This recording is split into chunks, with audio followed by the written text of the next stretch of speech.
Jacques Neff, bonjour. Vous avez orchestré de manière, en tout cas de l'extérieur, particulièrement magistralement, ces 2 jours d'examen. Pourriez-vous nous dire d'abord qui vous êtes et quel est votre rôle dans ce parcours d'examen d'expert?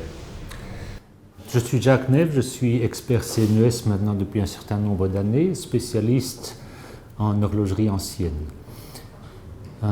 J'ai été élu au conseil d'administration maintenant il y a quelques années et j'ai été promu à la fonction d'organisateur des examens d'entrée. Ce qui constitue un examen d'entrée, c'est d'abord la partie théorique qui se passe le matin, qui sont 4 examens écrits. Le premier de culture générale, 40 questions. Le deuxième de culture artistique, 25 questions. Le troisième de culture du marché de l'art et surtout de tout ce qui a à faire aux affaires juridiques du marché de l'art, une dizaine de questions et 25 questions dans la spécialité. L'examen de spécialité à lui-même compte pour autant de points que les 3 autres, bien entendu. L'examen pratique l'après-midi est conduit devant un petit jury dans lequel au moins un spécialiste dans la spécialité du candidat se trouve présent et le candidat est d'abord confronté à quelques objets qu'il n'a jamais vus, qui ne sont pas sa spécialité. Nous lui demandons d'appréhender les objets, de les comprendre et de nous dire ce qu'il en pense. Et nous espérons d'abord qu'il puisse répondre, qu'il puisse déterminer l'objet. Ce n'est souvent pas le cas et c'est bien normal. Et donc nous tirons les verres du nez petit à petit pour voir ce qu'il peut nous en dire. C'est vraiment une appréhension de l'objet qui nous intéresse, ce n'est pas une connaissance de l'objet hors de sa spécialité. Ensuite, le candidat est confronté à quelques objets dans sa spécialité et là, il doit être beaucoup plus pointu pour pouvoir déterminer ce que c'est, la période, les matériaux, ce qui la constitue et si jamais il y a un problème avec la pièce qui lui est proposée, que ce soit un faux, que ce soit une restauration ou autre, qu'ils doivent pouvoir le voir, c'est demandé aussi.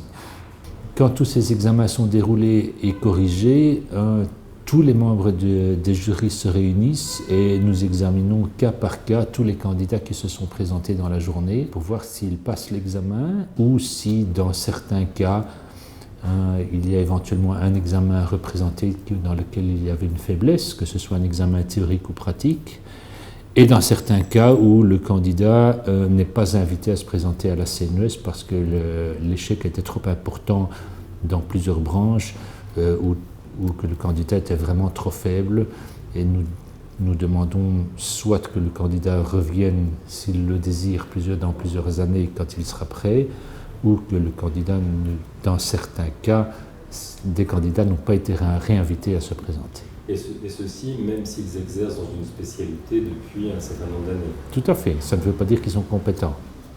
Ce n'est pas parce qu'on se présente qu'on est compétent ou qu'on a la fibre pour devenir compétent. Vous avez été reçu hier pour passer vos examens théoriques et pratiques pour devenir élève expert à la CNES. J'ai le très grand plaisir de vous annoncer que vous avez réussi tous vos examens, dont la majorité brillamment. Sur les 22 candidats ont été reçus à passer l'étape suivante immédiatement, c'est-à-dire à se préparer à devenir expert sans devoir représenter un examen, on est bien clair. Nous dirons 15, ce qui est une très bonne moyenne. On dira un peu plus loin que ça, sur les 22, 3 ont été refusés d'office, n'ont pas été invités à se représenter, et 4 ont été invités à représenter un ou plusieurs examens. Mais qu'on sentait qu'on voudrait qu'ils passent ces examens et qu'ils rejoignent nos rangs. Tout à l'heure, j'ai senti lorsque vous avez annoncé des résultats positifs, une vraie joie, une satisfaction quasiment à annoncer un plaisir, à annoncer un résultat positif, et de l'autre, lorsque le résultat est négatif, beaucoup d'empathie, comme si vous étiez vraiment impliqué émotionnellement dans ce processus. Ai-je tort ?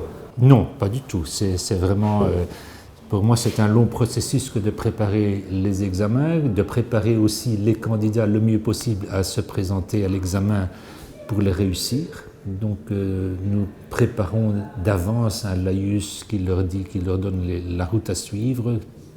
Qu'est-ce qu'il faut savoir, qu'est-ce qu'il faut consulter. Quelquefois, on leur donne aussi quelques questions comme exemple. Dans l'examen juridique en particulier, on leur dit où trouver la documentation nécessaire pour savoir tout ce qu'ils ont à savoir. L'examen n'est pas extrêmement difficile, mais on doit le réussir parce que c'est essentiel pour la protection du futur expert. C'est surtout le futur expert qui doit être protégé par ses connaissances juridiques dans le milieu des experts. C'est extrêmement important. Jacques Neve, merci beaucoup. Avec grand plaisir.